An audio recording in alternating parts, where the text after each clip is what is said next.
আমার সাদা মনে একটা প্রশ্ন। এই প্রশ্নের উত্তর যদি কারো কাছে জানা থাকে অবশ্যই জানাবেন। প্রথমে বলি, আমার হিন্দু ভাই বন্ধুরা কিছু মনে করবেন না। আমি আমি আপনাদের বিরোধিতা করছি না। এই যে বর্তমান এসআইআর হচ্ছে, এসআইআর এর মধ্যে কিছু লোক এমন গোলযোগ সৃষ্টি করছে, মানুষকে শুধু বিভ্রান্ত সৃষ্টি করছে। কেমন?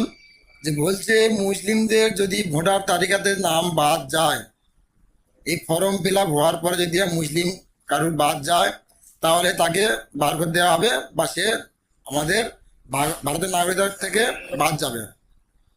আর যদি কোনো হিন্দু সে যদি বাদ যায়, তাহলে সে আবার সিএতে অ্যাপ্লাই করে আবার সে ভোটার তালিকায় নাম থাকতে পারবে, অর্থাৎ ভারতের নাগরিক হতে পারবে।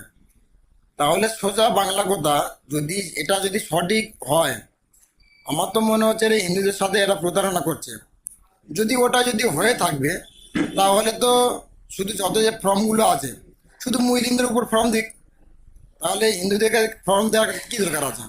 যখন বাদ গেলে সিএটা অ্যাপ্লাই করে আবার যখন আসতে পারবে, তাহলে তো এখানে ফর্ম দেওয়ার কোনো দরকারই নেই। কি বলেন সবাই? যদি কারো কাছে উত্তর থাকে অবশ্যই জানাবেন।